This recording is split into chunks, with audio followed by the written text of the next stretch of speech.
Hey everybody, it's Steve from Asian Boss. If you're sick of COVID-19 and all the lockdowns, or having to wear a mask that keeps fogging up my glasses like this, you're not alone. But with the virus spreading out of control in many parts of the world and surpassing 10 million cases in the US alone, we're running out of patience for a COVID vaccine. Just exactly when is it going to be ready? What would the distribution process look like? For some answers, we're back here at the International Vaccine Institute. If you remember, we visited IVI about 5 months ago to have a chat with Dr. Jerome Kim, Director General of IVI and one of the leading vaccine experts in the world. I'm sure Dr. Kim has a lot of updates to share, so let's go and hear what he has to say. Good to see you again. Great to see you again. Always nice to chat. It's been 5 months since we last spoke. It's gone by very quickly. Yeah. COVID-19 it's still here. Things are getting worse in many parts of the world, including in the US. So we're hoping that you can provide us with some updates. I'm happy to try. What have you been doing at your end? So, IVI is continuing to work with companies to try and advance COVID-19 vaccine development as quickly as possible. There's Inovio, which is an American company, and we're in discussions with other companies as well to see if we can participate in some of the what we call phase 3 testing of different vaccines against COVID-19. So it's been very busy. We've been writing applications and talking to people to try and put things in order to really get something over the finish line as quickly as possible. Just for people who may not know who you are, could you briefly introduce yourself? So my name is Jerome Kim. I'm the Director General of the International Vaccine Institute, which discovers, develops, and delivers safe, effective, and affordable vaccines for global health. A retired military officer. The U.S. Army, which most people don't know, has developed a lot of vaccines. And I have worked on HIV vaccine development for most of my research career. My background then is really in vaccine development, but I've also run a number of different kinds of laboratories, one that looks at something called neutralizing antibody, that is proteins that bind to and inactivate the virus. I've run a cellular immunology laboratory and a sequencing laboratory. So I have a lot of expertise, but I'm not an expert necessarily in all of them. How many years have you been doing this? So I started doing research in HIV in 1987, but it wasn't necessarily on HIV vaccines. HIV vaccines started in 1991. So fair to say you have many, many years of experience. Few decades. That's comforting to know.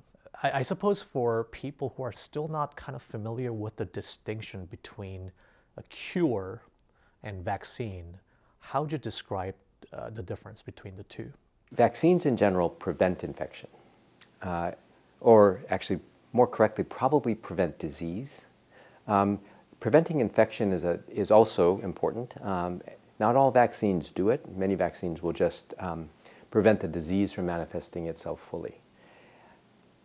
Cures, so drugs, can be used to treat infection. So once you have an infection, you can take a drug that will make the infection go away more quickly, improve the outcome. And for COVID-19, we are still in the process of developing effective, safe, and affordable treatments that will allow the disease to go away more quickly. So for instance, people are using a very old drug called dexamethasone, which appears to decrease some of the body's overly exuberant responses to the virus. President Trump got dexamethasone. There's a drug that was approved by the FDA called remdesivir, which appears to have a direct antiviral effect, although people dispute whether its effect is as great as we had hoped initially.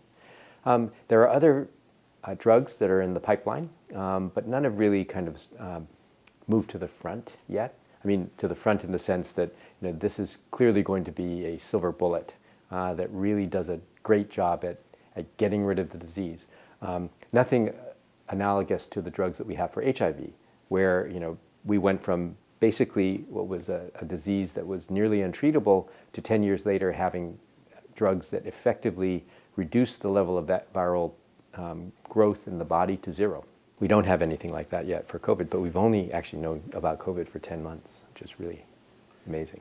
Because President Trump got this like a cocktail of treatment, people seem to conflate the two between whether that was a vaccine or a treatment. That's not a vaccine, right? Correct. So what the president got when he came down with COVID-19 infection was a mixture of a variety of different things. He got some things like vitamin D, which are not necessarily shown to protect, but which we think may have a protective effect, probably not very harmful. He also got remdesivir, which is an antiviral, so something that may decrease the growth of the COVID-19 virus. He also received a special kind of cocktail of what we call monoclonal antibodies. So, your body makes antibodies against COVID if you acquire infection. Antibodies are proteins that are made by a particular cell of the immune system, and they're very specific. They recognize COVID-19, but they won't recognize the influenza virus, for instance. So if you had COVID-19 infection, you'll develop these infection-fighting proteins called antibodies. What we can do now in the laboratory is to develop very, very specific ones. So what your body does is it makes a lot of different antibodies. What we can do now in the laboratory is identify the ones that are the best, that appear to be the best at neutralizing, inactivating the virus, and we can grow them up in these giant steel vats. And companies in Korea, like Celltrion and Samsung Biologics, are actually among the world's leaders in the manufacture of these proteins. So actually, I think 50% of the world's monoclonal antibodies actually come from Korea. Interesting. So But do people have access to that yet? So no. So these monoclonal antibodies are available on a research basis only, so in clinical trials. The president got a special exemption, I think one of very few that were issued for the use of this vaccine, for the use of these monoclonal antibodies, because he was the president, or is the president of the United States. And they wanted to do everything possible, so they kind of threw the kitchen sink at it. Let's look at the timetable for clinical trials and whatnot. Are we actually going to get a vaccine first, or are we going to get a treatment first? So remdesivir has been approved. Whether and how effective it is at controlling virus growth is still a source of some debate.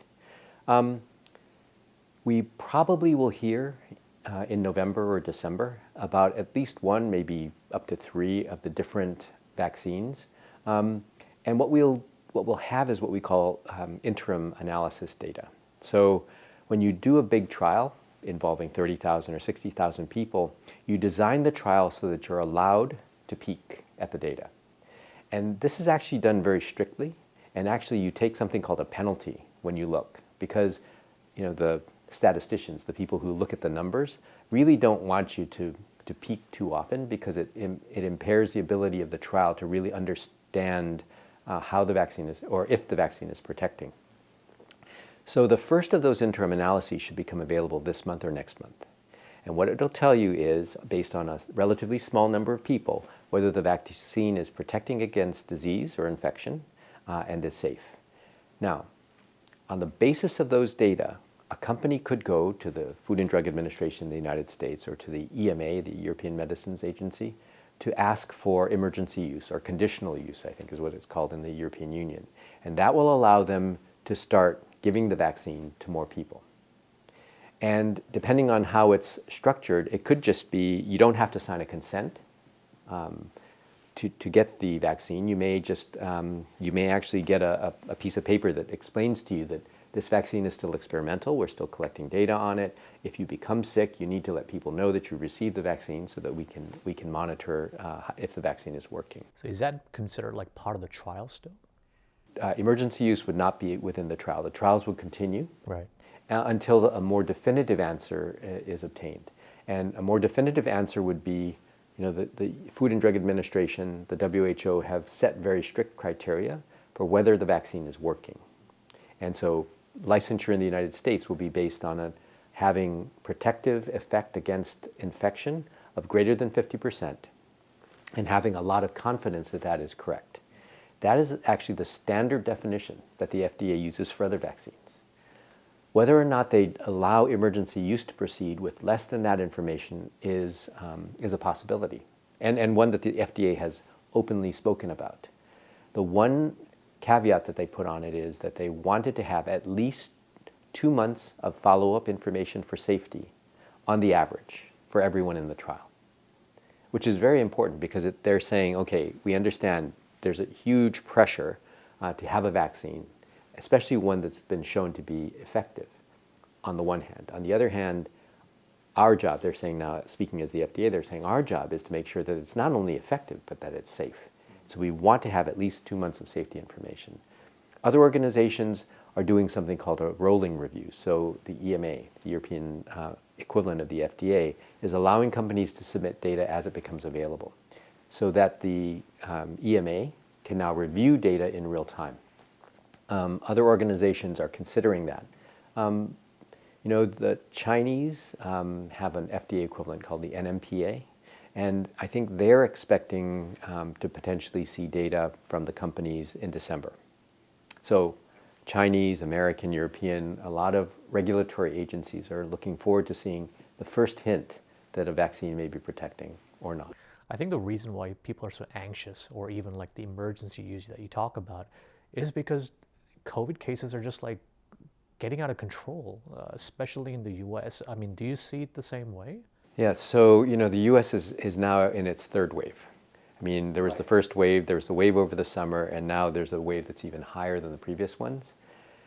In Korea, you've seen a different kind of, you've seen explosions, outbreaks, but the government in general has been able to suppress the outbreak back down to less than 100 cases usually, although they're still struggling with that now. But when you think about Korea with 99 local infections, I guess yesterday, with 51 million people. That's pretty good. That is pretty good.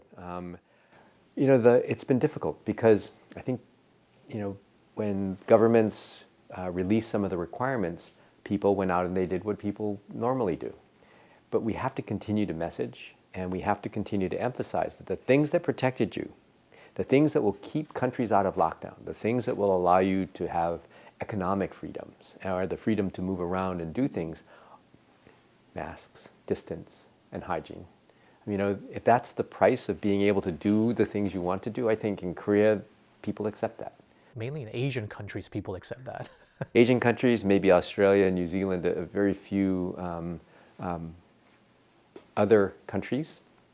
But, I think when you look at the UK, which is undergoing a series of lockdowns, or Italy, where certain regions are under lockdown now, you wonder what the trade-off is, and how countries are going to decide what the appropriate balance of, economic freedom or mandate around mask wearing, around hygiene and distance. And it's funny because even in Korea, you walk out on the street and people are wearing masks. The masks are important, distance is important, and it's you have to keep it in your mind all the time. Am I protecting myself? That's why people are like looking for this vaccine to put an end to all this. And when we spoke 5 months ago, you said that things are progressing at a lightning speed. This is like the fastest that anybody's ever tried to develop a vaccine. Is this still the case? So a vaccine from scratch, the annual flu vaccines are developed over the course of 6 months, 6 to 9 months. So, but that's a vaccine that we're familiar with, a vaccine for which the regulatory agencies accept lab tests. You don't actually have to do a trial in 30,000 people. But starting from scratch, we've moved at unprecedented speed. And if those vaccines are shown to be protective this month or next month, then that will be remarkable progress. And we've made remarkable progress in other things too. There's an international consortium led by WHO, Gavi, the Vaccine Alliance, and CEPI, which is trying to put together agreement on getting 2 billion doses of vaccine and distributing it to 190 countries around the world. 20% of their estimated supply will be provided by this thing called COVAX. We've never done that before.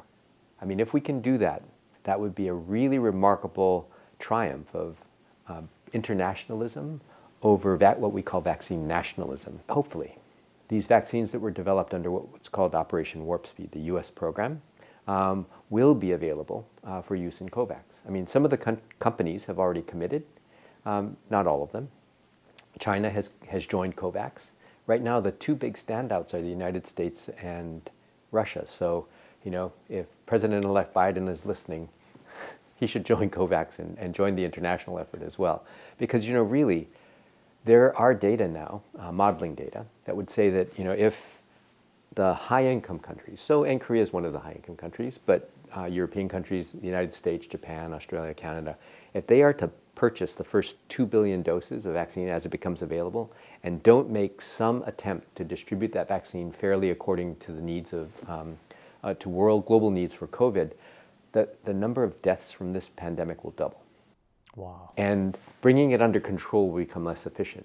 Because if you're only taking care of yourself, the epidemic can continue to rage in other countries. Right. And as soon as you open borders and people start to move again, right. It'll get reintroduced.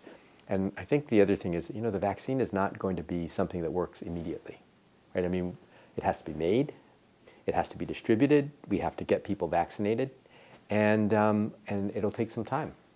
And as that is happening, there's still going to be large groups of people who have never been exposed to the virus, who are at risk, who could become infected and infect others. So masks, distance, and hygiene are going to be necessary even into the next year, as we're vaccinating, maybe 70 to 90% of the people in this world. First of all, you said the number will double if we start pursuing this whole nationalistic approach. Why is the U.S. not part of that right now? So I think it had to do with the U.S. walking out of the World Health Organization also. In fact, the U.S. government did provide money eventually to another organization called CEPI, the Coalition for Epidemic Preparedness Innovations, which Korea joined also, which is developing vaccines for outbreak diseases, including COVID-19. So other than the almost $12 billion the U.S. government has put in, CEPI provided almost $1.5 billion to kind of get vaccine development moving. And CEPI's funding is very interesting because it comes with a requirement for global access, which is very important when you think about all the other people in the world who need the vaccine. It also comes with a requirement that the vaccine be sold at a reasonable price. It comes down to, are we committed to a global solution for a problem that is transnational? We have to solve this problem. We have to solve it in a way where we address the problems that exist worldwide, because no single country will have a solution or be immune if we fail.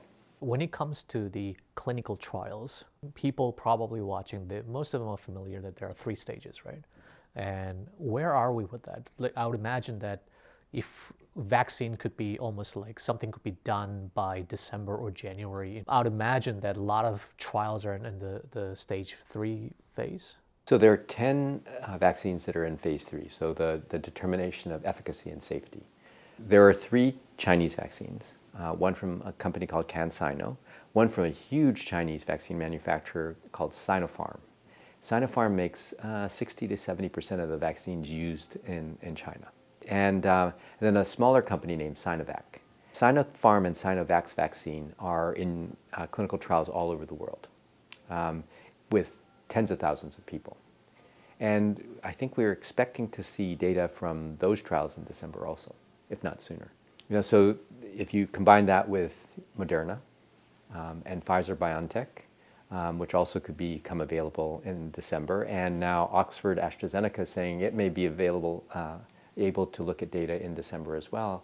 I mean, you're looking at most of the companies being able to report something before the end of the year. Wow. Which is just remarkable. But I think that we get the idea that everything's done. But in fact, there are 47 vaccines in human clinical trials. There are some that haven't entered trials yet that look very promising. And whether the same group of vaccines that are the first to make it over the finish line now are the same ones we use 5 years from now or 4 years from now, we don't know. What are the sample size like? Sample sizes are, usually in the tens of thousands if it's a comparison of vaccine against placebo.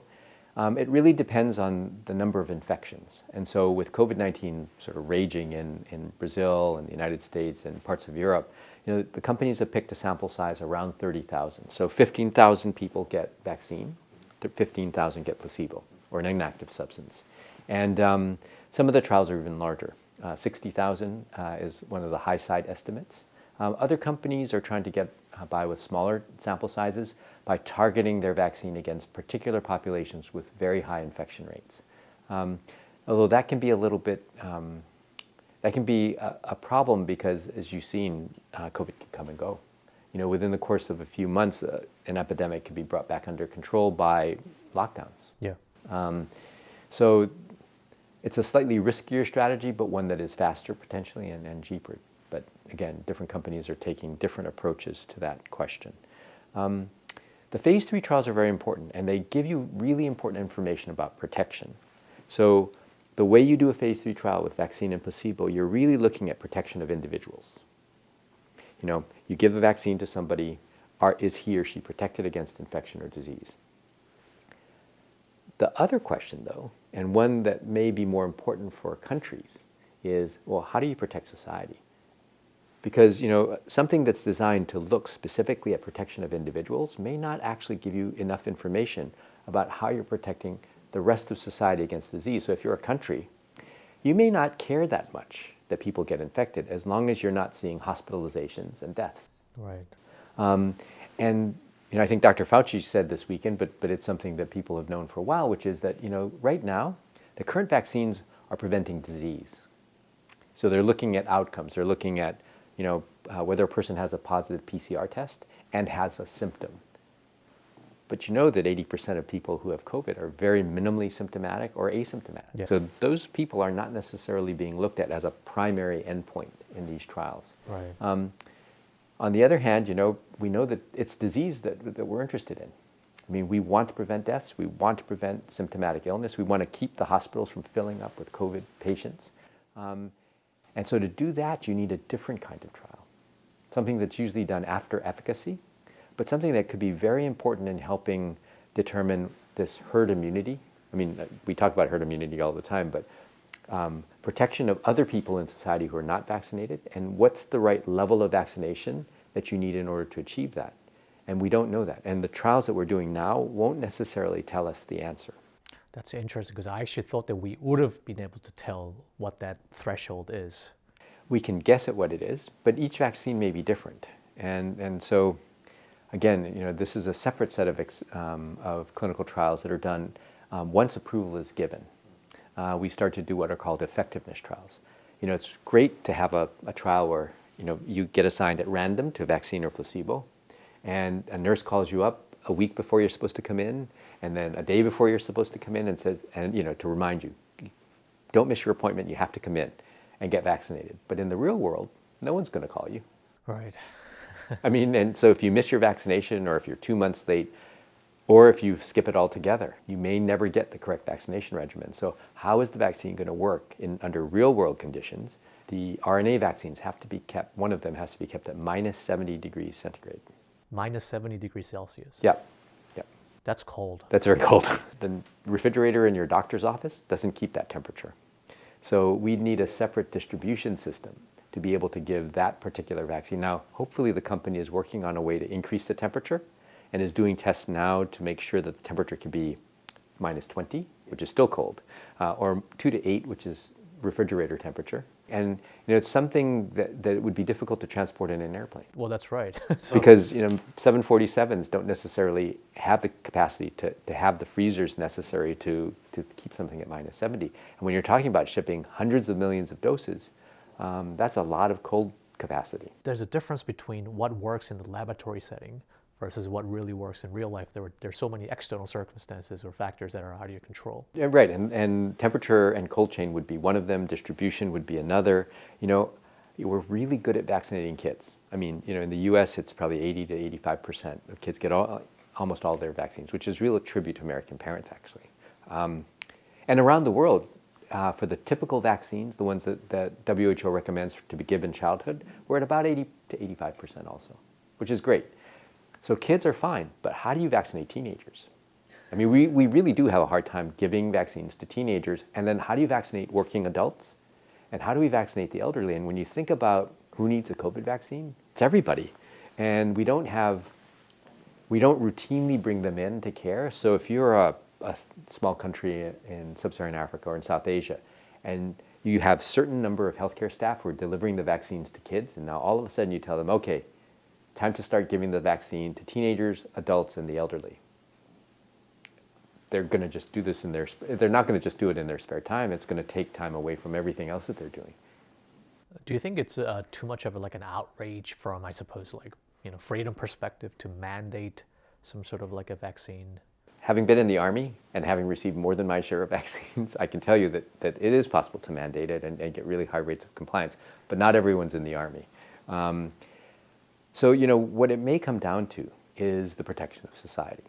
And I think countries and governments and insurance companies may actually, in the United States, may end up deciding, because if your healthcare costs, if you're a company, say you're Starbucks, and you're not vaccinating your employees, and a lot of your employees are coming down with COVID and getting sick and going into the hospital, your healthcare costs will be higher than a company that has been using vaccination to control that. So if you're the insurance company, what do? You go to them and say, you need to do something about this infection, or we're going to raise your premiums.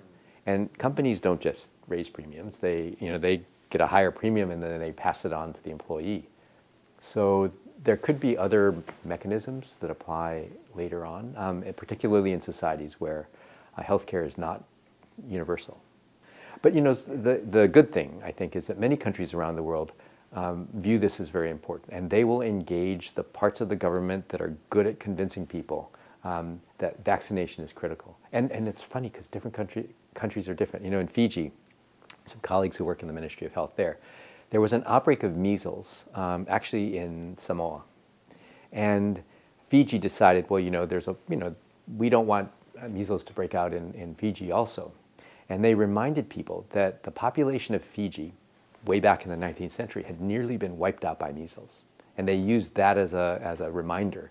And they said, we got over 100%. I mean, we had people coming in who didn't need to be vaccinated, insisting that they wanted to get the vaccine. But it's communication. And it's convincing people that vaccines are safe and effective. And often we don't do that. We talk about vaccine hesitancy in the United States, but I mean, let's see, there are 26 or 27 individual shots that could be received for 14 different diseases, and 80 to 85% of American parents make sure their kids are vaccinated. They probably never seen mumps or measles. Because vaccines have done such a good job getting rid of them, yet they give them. So I think, we have to emphasize the safety, the efficacy, that the vaccines protect. And we have to be clear in the messaging. You can't have the CDC saying everyone should get vaccinated and someone else saying, no, don't get vaccinated, it's dangerous, or I wouldn't vaccinate myself. I mean, the messages from governments have to be clear and consistent, the way they are in Korea. I mean, around masks, around distance, around hygiene. And when they're about to make changes, they let you know, and then they reinforce the message time and time and time again. I guess governments can try to do that around the world. As far as Korea, yes, we are getting a very consistent message, and I don't think anybody's really dumb enough to question the efficacy of vaccine. But there are so many, let's look at the United States. Right? There are media organizations. There are all these conspiracy theorists. They have their own social media platform. This type of misinformation or disinformation, I don't see that stopping. In fact, it won't stop. But so if you look at the numbers, probably 75 to 80% of people will take a vaccine if it's safe and effective. There's about another 10% or so of people who are undecided. We need to get them. And we have to convince them with facts and information, and there has to be consistent messaging. We have to be absolutely sure that the vaccines are, we have to be convinced that the vaccines are safe and effective. I mean, that is going to be a really important part of this. And then we have to get out there, and we are going to, the government, as well as other organizations, are going to have to convince people that this is something that we, as a nation, I guess, would need to do in order to get back to some semblance of normality. What I'm curious about is that once you get this one shot of a vaccine, it could be one out of these 10 vaccines we have potentially coming up, will once be enough? So all but one of the vaccines use 2 doses. And with the other thing that we don't know, and we won't know from the short-term data that comes out during November, December, January, is how long that effect will last. So, often vaccines require a booster. There's a suspicion that the coronavirus vaccines in general will require a booster. But we don't know that yet because we don't know the data on how long the immune responses, the protective responses that are generated by a vaccine, we don't know how long those will last. We hope that they last at least a year. And that'll allow us then to do booster vaccinations. The thing is that we don't know. So say there's the Pfizer vaccine looks like it's working and the AstraZeneca vaccine. Can you mix vaccines? So if you get the Pfizer vaccine originally, can you get a booster with the AstraZeneca vaccine? Some of the second wave of vaccines, that would include the Novavax vaccine, actually, which may come out soon, the Sanofi vaccine, some of the vaccines being looked at in Korea, may actually be better at generating very high levels of the protective antibody. Because they're a different kind of vaccine. We call them protein vaccines. And the protein vaccines generate much higher levels, and we can give those proteins with something called an adjuvant, something that boosts the body's response to the vaccine. And that may actually be able to get you 2 years or 3 years. And if it's given at the right time, a booster could last for a very long time. And again, we don't know the answers to that. So one of the things that we need to do the day after efficacy is figure out, did we really optimize the dose and the schedule?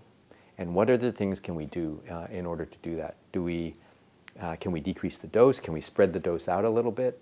What else can we do in order to maximize the performance of the vaccines that we have? And then what other vaccines are available that may allow us to be even better, to reduce the number of doses to 1, to switch from a boost every year to boost every 3 years. So those are really important questions for the day after. You're basically saying that there's almost like a consensus that we'll definitely need a booster for sure? There's a suspicion. I don't think you could call it a consensus. But people have been very concerned that protective responses against coronaviruses don't tend to last very long in nature. And whether or not the vaccines will give us better responses, we don't know. Why in nature? Why does that happen? It has to do with the different viruses and the kinds of protective responses that they induce. Sometimes when a virus infects somebody, or a bacterium for that matter, it does things to the body to trick it. HIV would be the classic example. HIV tricks the body in multiple different ways to weaken the body's defensive responses. So sometimes by certain features or qualities of the virus will cause the body's immune response to be less than optimal. And I think coronaviruses have evolved to develop very low levels of protective responses after infection in general. So if you look at the 80% of people who are asymptomatic or mildly symptomatic, it looks like their antibody levels, the levels of protective proteins, appear to be relatively low and appear to drop off fairly quickly. Although there's been some dispute recently about whether the killer cells or other parts of the body's defense system are still around, it may not be enough to protect you against a second infection. So, there have been a number of cases now around the world of very well documented second infections. It doesn't happen that frequently, and we don't know what level of protective response is needed in order to prevent that second infection. We're hoping that the vaccines will be at that level for a long period of time, but we don't know. So there are still another question for the day after efficacy is, what correlates with protection? How high does it have to be? How long does it last? And can we generate it with a vaccine or a combination of vaccines? I guess it comes down now to two things. How much is it going to cost? And when are people going to actually get this thing? Yeah, so cost is complicated. And just to give you an idea here, if we took the pneumonia vaccine made by Pfizer, they sell that to the Gavi for $3.05 a dose. So for people who don't know what Gavi is, could you just Gavi is a vaccine alliance. So they're an organization that receives funding from countries and philanthropic organizations around the world, and they buy vaccine for poorer countries, what we call Gavi eligible countries. So vaccines that would be otherwise inaccessible because of cost are provided to countries around the world through donors. And it's been remarkable. It's a non-profit organization. It is a non-profit organization dedicated to delivering vaccines to countries around the world. Now, the countries have to promise that they will give the vaccine. So that's the onus is on the country, and they're responsible for putting in place the cold chain, the delivery, the healthcare workers. They have to do that part, but Gavi will give them the vaccine either for nothing or at very low cost. If you look at the Gavi price, $3.05 a dose for the pneumonia vaccine. In the United States, it's $200 a dose. Well, between $70 and $200 a dose for exactly the same vaccine. So the pricing depends on a lot of things. They go from a low of $1.37 to $70 a dose. The cheapest vaccine that people have talked about is one from Bharat, which is an Indian company.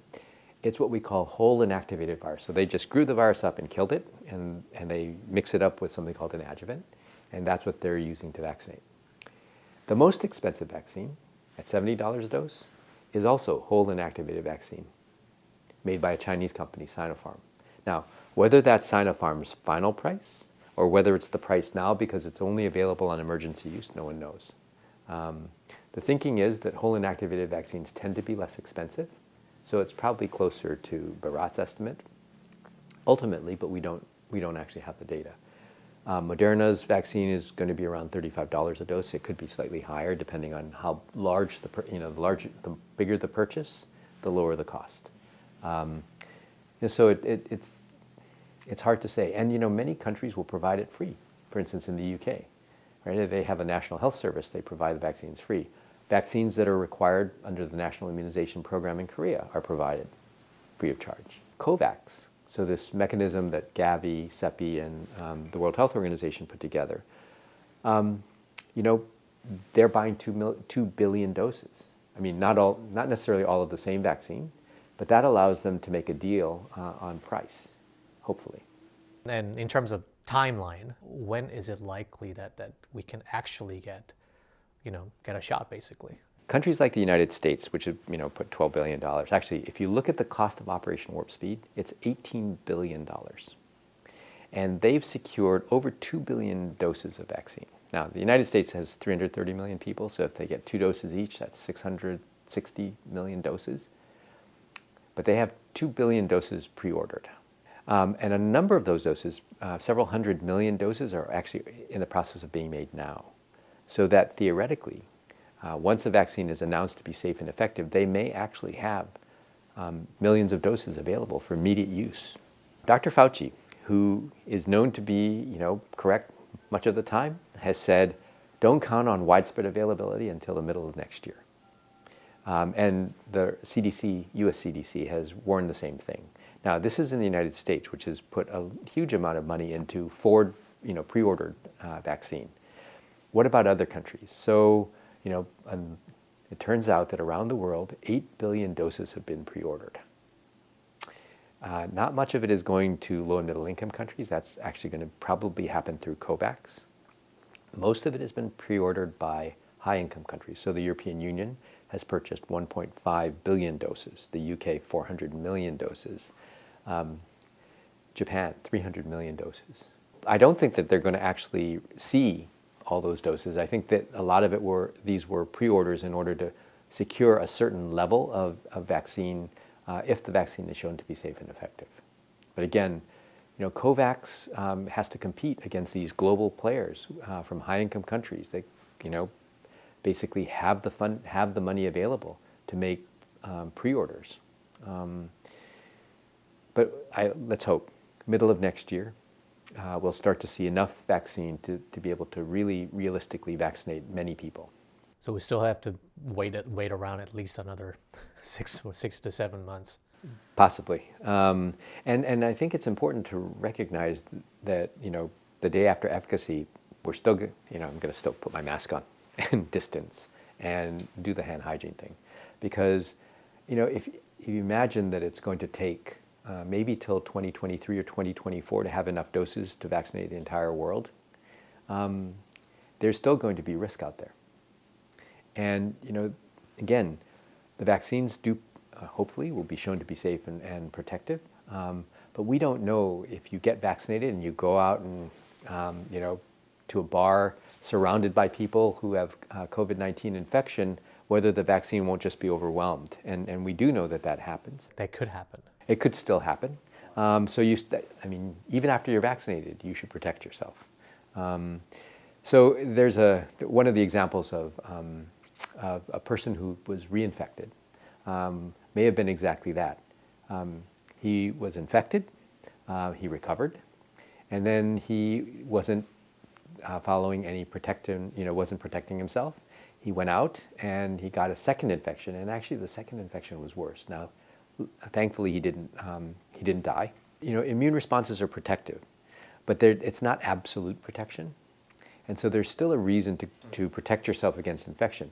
The other part, which it's harder to explain, is that if you are vaccinated and you get infected, you may still be excreting virus.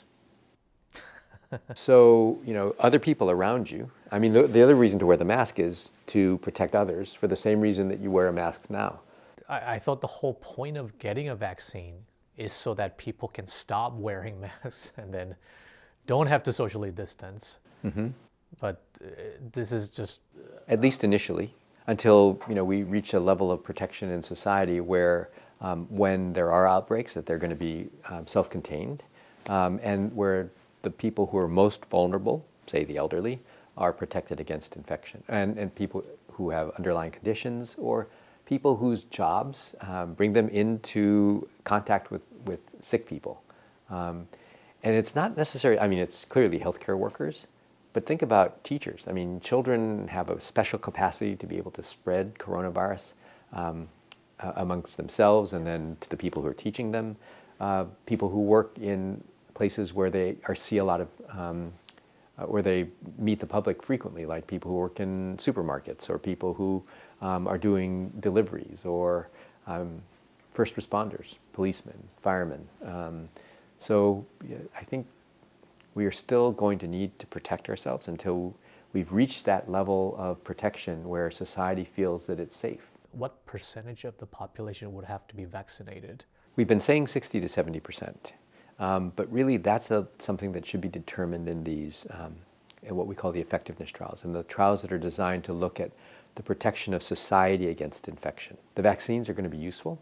It's going to be much better than not having one. But remember that the vaccines are going to be a part of a comprehensive program of prevention, at least initially, until we can determine that we're at the right level of protection in society. Could it also be possible that the virus will kind of evolve and mutate? Yes, that's always a risk. The most recent emergence of this virus in minks emphasizes the problem that it's not only humans, but this going back and forth from whatever it was that infected the first human, maybe bat, to something to human, then human to human, then human to mink, mink to human. When did this happen? So this is something that's been reported in the last week or so, but it's presumably been going on for a month or so before that, because they've accumulated now, I think, 200 cases. Wow, where is this? In Denmark, and I think part of the Netherlands as well. And one of the clusters, it's called cluster 5 of these viruses, appear to be less sensitive to some of the protective antibody. So again, we don't know if this will be a bigger problem, if it's going to spread, if that virus is capable of spreading as easily as the regular virus. And we don't know that the vaccines at this point protect. I'm sure those studies are going to be done very quickly. So I guess it's not all just this magic bullet solution that we were all hoping for. So the day after efficacy, we're going to wake up and put on our mask. Yes. And hopefully at some point in the next few months we can be vaccinated, and that will give us an additional level of safety. And then everyone will have to make, governments and people will have to make risk assessments. I think, though, it is still very important to manage people's expectations. They will still be like, then what's the point of getting a vaccine, right? And people start becoming cynical, knowing that this is not that absolute 100% protection magic bullet that everybody was hoping for. What if the vaccine is not 50%, but 80% protective, and against disease? And that would potentially be very important. Yeah. Even at 50%, it could significantly impact health in the community. So, and I think I gave you this example before. Our oral cholera vaccine, so it's a vaccine against cholera. When you look in the randomized clinical trial that looks at individual effects, it's maybe 55 to 60% efficacy. And you'd say, that's a partially effective vaccine. But if you vaccinate a city, or even half a city, its effectiveness is 85% at preventing severe cholera. So it's going to be important to stay tuned, to be aware of what the actual protective effects are. And it is going to be very important to have a vaccine, and if it's available, for us to be able to take it. because it will speed the path to being able to open things, to being able to do things normally. Let's touch upon the whole equitable access type thing. What are your concerns exactly when it comes to equitable access? Yeah, so, you know, typically with a vaccine discovered in the United States or in Europe or in Korea or Japan, the vaccine gets taken up and used by populations, by children in high-income countries. And then eventually the vaccine is rolled out in lower-income countries. So if you take a vaccine against rotavirus, so rotavirus is an infection you get when you're little. And it causes diarrhea. And in the United States, it caused lots of kids to be hospitalized for dehydration from the diarrhea. An effective rotavirus vaccine was approved in the United States in 2007. By 2009, WHO had reviewed the information and also recommended it. By 2020 now, 11 years later, 60% of children around the world have not received all 3 doses of rotavirus vaccine. Really? And that's the way it normally is, right? It starts, we implement it in high-income countries, and we gradually, put it in the mechanism for Gavi to purchase large quantities, for it to be distributed around the world, and for countries now, not only will have the WHO recommendation, but then they have to make a decision to use the vaccine, to add it into the programs that are already overburdened by other vaccines. So it's a process. But it's been 11 years. 11 years, yeah. And it's a highly effective vaccine for a disease that still probably kills between 100 and 200,000 children a year around the world. And we've made huge progress. I mean, if you look at the number of countries, it's over 90 now. Countries have put rotavirus vaccine on their programs, but they haven't been able to implement the program. And so hopefully with COVID-19, we will find a safe and effective vaccine. We'll get it made in significant quantity with equity now with COVAX. At least 20% of the doses will be handed out by the end of 2021, which will mean that the elderly can be vaccinated and people who are healthcare workers can be vaccinated. And then by then, I think the hope is that we have enough vaccine available so that COVAX is no longer necessary, that countries can gain access to low-cost, effective, and safe vaccines. Can you imagine scenarios where this could be almost like weaponized politically? Yeah, actually there was an article in Foreign Affairs about just this, about a country using COVID vaccines and loans and going to countries that are desperate for a solution and using it to gain future political leverage. I'm not sure how that works necessarily. The world has pushed COVAX forward, but still, COVAX is only 20% of the vaccine that a country needs. What about the other 80%? And if you can't get your vaccine through COVAX, if for some reason COVAX fails, then it's really going to be every country for itself. And in that situation, you have a lot of opportunity for a country with money and vaccine to be able to make deals with countries that are less fortunate. Now we're hoping that geopolitical piece doesn't come to play. But in order to make sure that it doesn't, COVAX needs to work. And it's still short of funding.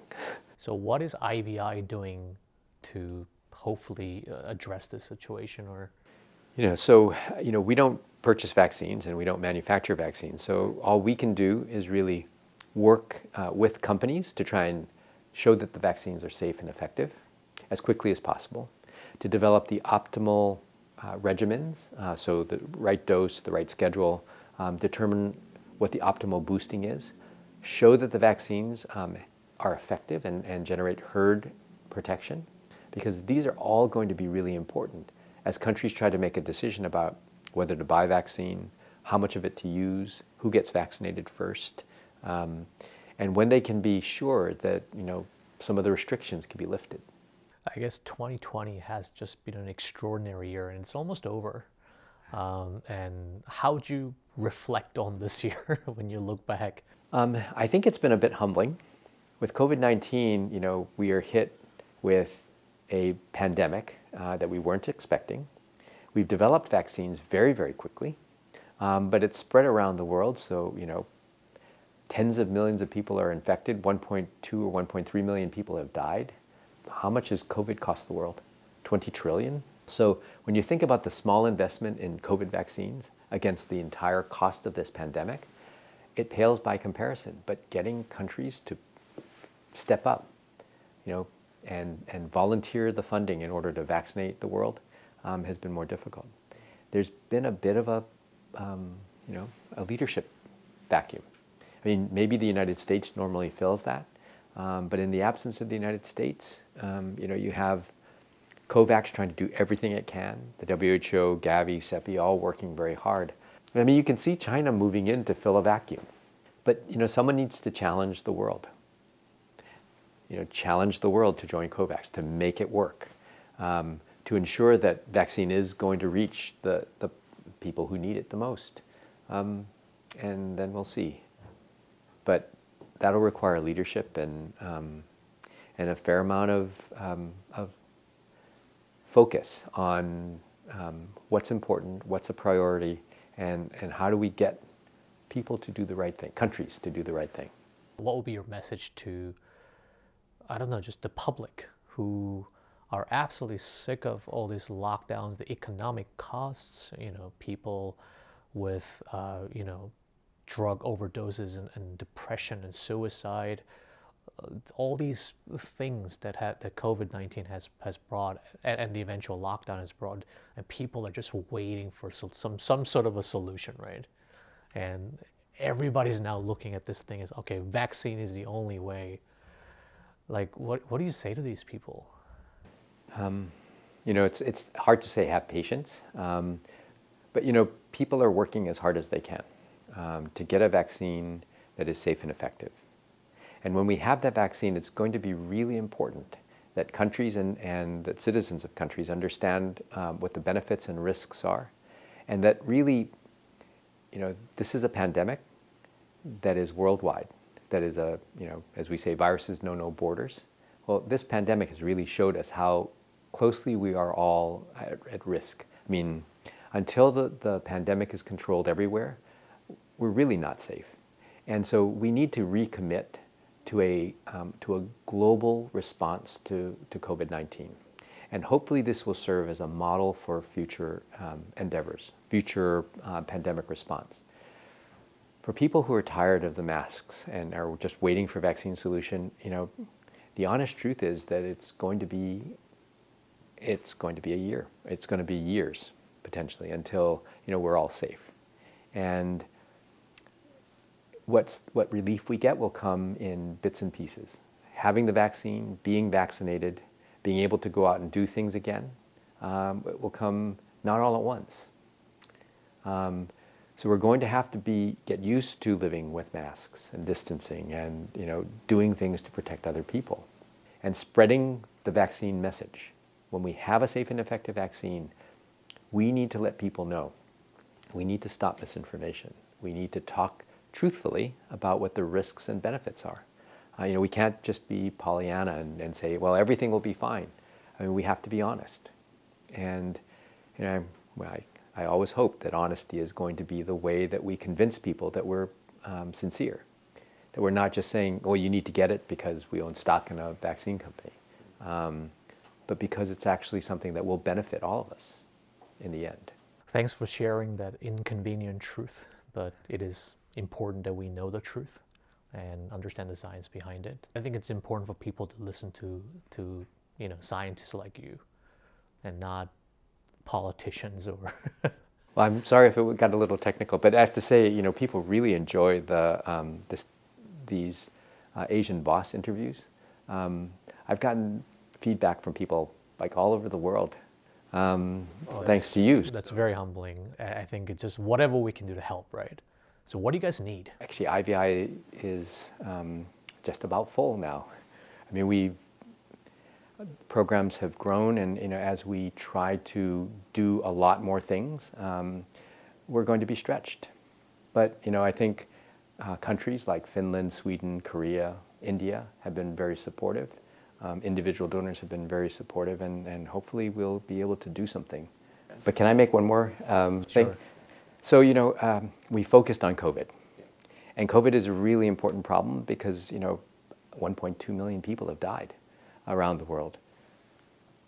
But the other global health infectious diseases continue. Yes. You know, if it's rotavirus diarrhea, Group A strep kills 500,000 people a year, and there isn't much funding to do research on a vaccine that prevents what we call strep throat in the United States, or strep pharyngitis. There still are other diseases, and a lot of other programs that need to continue that have been put on hold because COVID-19 has forced the closure of healthcare facilities, because you don't want people necessarily coming in if they're going to expose themselves to greater risk. Yeah. And you don't want to do mass vaccination campaigns because of the risk, again, that the crowds may spread COVID-19. So it's a big problem, COVID-19. Let's not forget it. But there are other things that it's impacting. I just can't thank you guys enough for everything you do. The world is a better place because of people like you. And so we just want to say thanks, and then hopefully we get to catch up again. Thank you. And it's always been great speaking with you.